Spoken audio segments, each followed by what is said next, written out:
Hello, my name is Heather Smith. My signature project examines movement integrated instruction and its potential effect on early literacy achievement among kindergarten students at Sycamore Elementary School. This presentation explains the instructional problem identified through student data, summarizes the supporting research, describes my proposed action plan, and discusses the results I would need to see to determine whether the intervention was successful. The problem identified in my project is that a significant number of kindergarten students are not meeting early literacy benchmarks. At Sycamore Elementary School, the percentage of students meeting benchmark increased from 19% at the beginning of the year to 69% at the middle of the year. Although this represents meaningful growth, 31% of students were still not meeting grade level expectations. These students may continue to fall behind if they do not develop foundational skills such as letter recognition, phonemic awareness, and decoding. The data suggests that current instruction is helping many students, but an additional instructional strategy may be needed to reach the students who continue to struggle. My background investigation focused on the relationship between movement, engagement, cognitive development, and academic achievement. Research indicates that intentionally incorporating physical activity into instruction can increase attention, participation, and motivation while reducing off-task behavior. Movement may also support memory and help young students make stronger connections with new information. This approach aligns with constructivist learning theory, because children build knowledge through active and meaningful experiences. Researchers such as Daly Smith and colleagues provide support for using movement as part of classroom learning. The purpose of the proposed study is to examine whether movement integrated literacy instruction improves kindergarten students' early literacy outcomes. The study uses a quantitative, quasi-experimental pre-test, post-test design. The independent variable is movement integrated literacy instruction. The dependent variable are students' early literacy outcomes, including letter naming, phonemic awareness, and decoding. These outcomes will be measured before and after intervention so that students' growth in the experimental and control groups can be compared. The sample includes 62 kindergarten students from 3 classrooms at Sycamore Elementary School.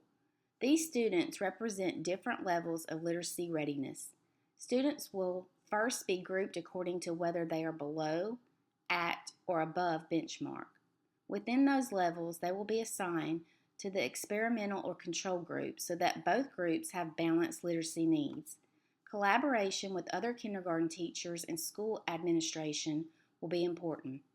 Teachers will receive guidance on the instructional activities, and administrators will help ensure that the study follows school expectations and protects instructional time. Students in the experimental group will participate in purposeful movement during daily literacy instruction.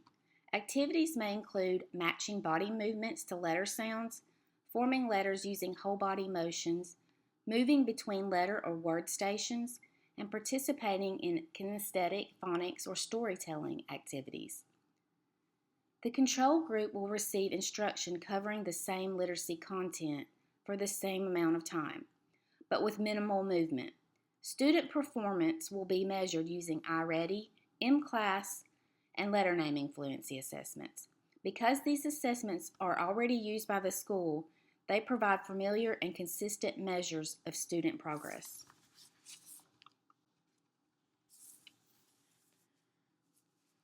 The action plan will take place over 6 weeks.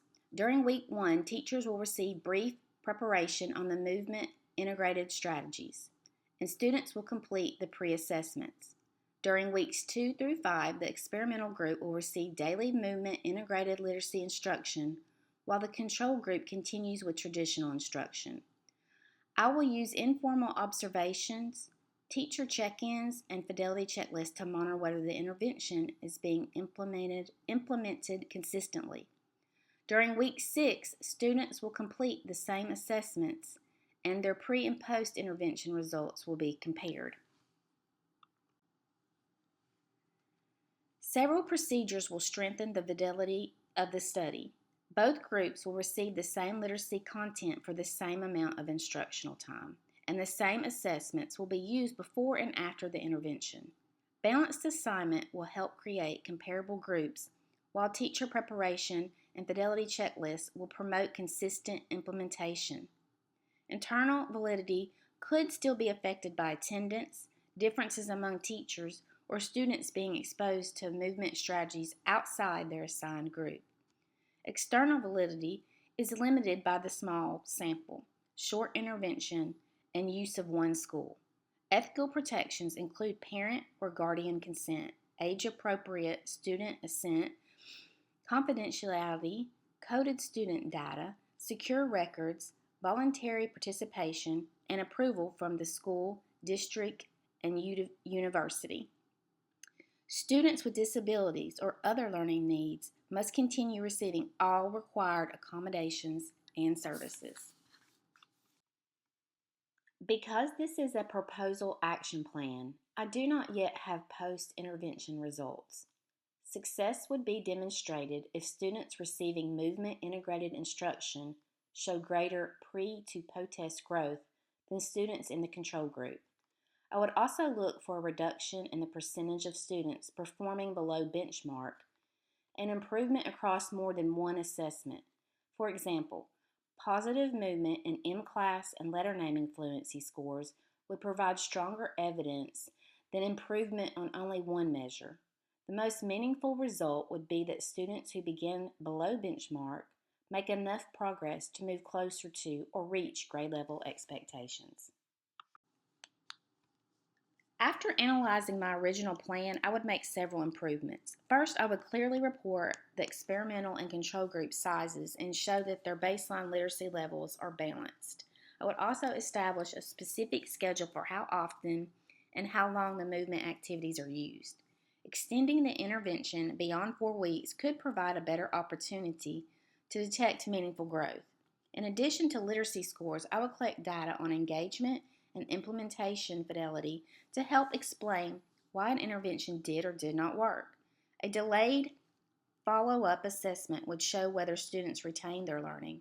Future research could include more schools, a longer intervention, and comparisons among different types of movement-based literacy activities. In conclusion, movement-integrated instruction offers a developmentally appropriate way to combine active learning with essential literacy instruction. The purpose of this plan is not simply to make lessons more active, but to determine whether purposeful movement can produce measurable improvement in foundational reading skills. If the intervention helps more students meet benchmark expectations, it could provide kindergarten teachers with the practical strategy for supporting both engagement and achievement. These are the primary sources referenced during the presentation. Full reference information is included in the written proposal.